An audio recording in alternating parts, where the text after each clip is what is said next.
자, 저희들이 살펴본 두 가지 문제, 과적과 수차례 급회전 문제, 이 두 가지만으로도 사고 원인이 될 수도 있겠죠. 근데 저희가 앞서 제기해드린 문제처럼 대형 선박의 양쪽 옆구리에서 회전 때마다 배 균형을 잡아주는 스테빌라이저, 즉 날개 모양으로 생긴 이것이 제대로 작동하지 않았다면 사고 가능성은 훨씬 더 커지고 어쩌면 이것이 핵심적인 원인이 될 수도 있습니다. 그런데 세월호는 저희들이 취재한 바에 따르면 오래전부터 이 날개가 제대로 작동되지 않았던 것으로 밝혀졌습니다. 윤정식 기자입니다. 세월호 선체 양옆에 달려있는 날개처럼 생긴 이른바 스테빌라이저입니다. 이 가운데 좌측 스테빌라이저가 예전부터 작동 불량이었다는 증언이 새롭게 부각되고 있습니다. 자동으로 이렇게 핀는 겁니다, 날개를.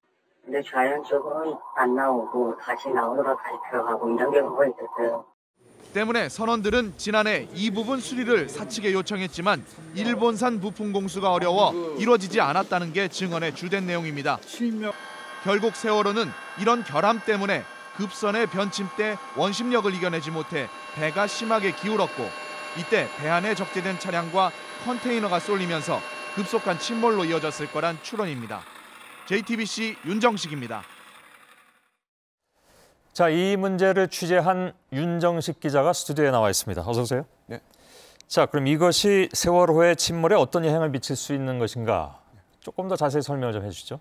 네, 우선 스테빌라이저 설명에 앞서서 이 시청자 이해를 돕기 위해 이미 먼저 지적이 됐었던 바긴 한데요. 이 평형수 문제, 또 다른 결함으로 지목이 되고 있습니다. 예. 평형수 문제부터 좀 짚어보도록 하겠습니다. 이 최근까지 세월호에서 일했던 선원 그리고 구조된 탑승객들 이분들의 진술을 종합해 보면은 세월호가 침몰되기 약 1시간여 전인 7시 40분여 경서부터 이미 배는 기울어져 있었다고 합니다. 예. 그때부터 평형수 문제가 발생했었다라는 이야기가 지금 일각에서 나오고 있습니다. 예.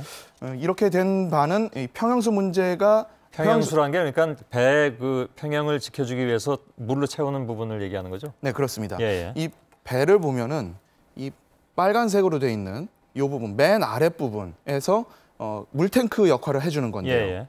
이 보통의 큰 배들은 각 좌우에 3개씩 총 6개의 물탱크를 가지고 있습니다. 그걸 가지고 어떤 파도가 세게 친다든지 하면은 이 배가 이렇게 옆으로 흔들릴 때 평형수를 양옆으로 조절을 해가면서 배의 평형을 유지한다는 건데요.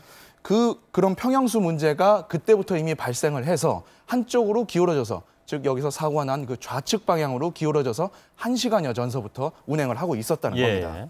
이 최근까지 세월호에서 일했었던 한 선원의 증언을 한번 들어보도록 하겠습니다. 그럴까요? 우리 그쪽으로 잘 쓰이는 경향이 있어요. 한번 물을 딱 맞춰놓으면 그대로 써야 되는데. 예. 짧긴 하지만 네. 어떤 얘기였습니까? 이게 좌우 균형이 맞지가 않으면은 계속해서 한쪽으로 쏠리게 된다는 얘기인데 이 배 균형을 잡아주는 보조 장치인 이 평형수가 오히려 세월호에서는 배의 균형을 가만히 있던 배도 이 균형을 깨트려주는 장치로 작용을 했었다는 얘기입니다. 그럼 이게 수리가 안 됐었다는 얘기인가요? 지난 2월에 수리를 한번 맡기긴 했었습니다. 이 선원들은 뭐 본인들도 타고 다니고 승객들의 안전을 위해서 이 평형수 문제를 계속 사측에다 제기를 했었는데 사측은 당시에 2월 달에 이 수리를 하고 난 다음에 안전점검까지 받았거든요. 그때 안전점검 통과했습니다. 하지만 그 이후에 배를 받아든 선원들은 전혀 고쳐진 바가 없다고 얘기를 하고 있습니다. 알겠습니다. 자, 평형수 얘기를 했으니까 본론으로 들어가죠. 스테빌라이저가 그러면 어떤 작동에 문제가 있었냐 하는 문제 아니겠어요? 아무튼 급선회 한 것이 그것과 상관이 있느냐 하는 문제도 되는데 설명을 좀 해주시죠.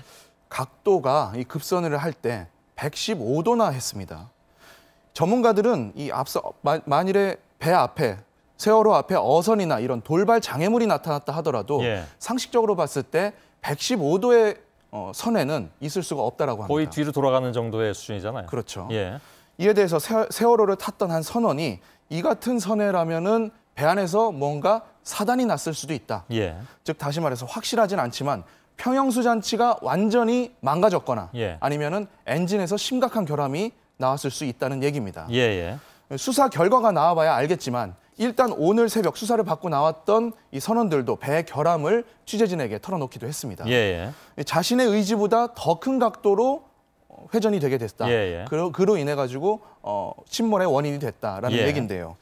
배가 앞으로 잘 나가다가 이 배가 이렇게 잘 나가다가 오른쪽으로 가는 방향을 지금 택했는데 오른쪽으로 선회를 하게 된다면 당연히 원심력에 의해서 왼쪽으로 배는 기울게 돼 있습니다. 예. 근데 앞서 말씀드린 대로 왼쪽으로 이미 기울어져 있는 배가 오른쪽으로 턴을 하게 되면 예. 당연히 더 왼쪽으로 기울게 되겠죠. 예. 그때 그걸 막아줄 수 있는 장치가 바로 말씀하신 스테빌라이저입니다. 예. 이 양 옆에서 스테빌라이저가 나왔어야 되는데 예. 결국에는 이게 나오지를 못하게 왼쪽 같은 경우에는 나오지를 못하게 되는 경우가 생긴 겁니다. 예. 지금 화면상에 지금 보이는 날개처럼 보이는 것이죠. 네. 저것이 작동이 불량했었다. 네네. 그런 얘기죠. 네. 예. 결국 이게 작동을 안 한다면은 바로 쓰러질 수 있는 경우가 되는 겁니다. 예. 이럴 경우에 대비해서 나와 있는 게 또 평형수이고 이 또 스테빌라이저인데 예. 이 모든 장치가 균형을 잡아줄 수 있는 모든 장치가 다 망가졌었다는 그런데 얘기입니다. 스테빌라이저가 고장 났었다라는 것은 그분의 증언입니까? 이미 이 스테빌라이저 역시도 작년서부터 계속해서 예. 선원들은 문제 제기를 했었고요. 이 배. 예, 세월호에 탔었던 선원들이 얘기입니다. 예. 증언입니다. 문제 제기를 했었고 이거에 대해서 여수에 있는 한 조선소에 가서 수리를 맡았습니다마는 예. 당시에 부품이 없어서 결국에는 고치질 못했다고 합니다. 그렇다면 분명히 불완전한 상태에서 운행을 했었던 것이 틀림없었다 그런 얘기잖아요. 계속해서 그 틀린 바로는 그 선장이 네. 그 스테빌라이저가 문제가 있으니까 네. 배가 돌 때 이거 뭐 반농담식으로 그랬다고 들었습니다. 네. 가서 뭐 손으로라도 밀어라 뭐 이런 얘기를 했었다고 들었는데 그게 사실입니까? 네, 제가 통화를 했었던 전직 선원은 예. 밑에서 일을 할 때 만일에 내가 콜을 하면은 예. 이 턴을 할 테니까 그때는 만일에 이게 자주 안 나가니까 예. 좌측 스테빌라이저를 네가 손으로라도 밀어야 된다라는 예. 말을 했었다라고 합니다. 분명히 문제는 있었다 그런 얘기겠죠. 그렇습니다. 근데 그것이 그 사고 당일에 실질적으로 작동을 하지 않았더라면 저희가 여태까지 얘기했던 것이 현실화될 수 있는 그런 상황이었다 이렇게 볼 수밖에 없는 것이고요. 이 모든 상황들을 한 군데다가 묶어서 생각을 할 수 있는 예. 항로가 바로 거기였거든요. 지금 사고 지점이었거든요. 예. 자, 계속해서 기울어져 가고 있는데 원심력을 받았고 스테빌라이저가 작동을 안 했고 자, 예. 그렇게 되면 한 가지가 더 있습니다. 이 안에서 가장 위험한 게 승객이 아니라 컨테이너였습니다. 예, 화물이요.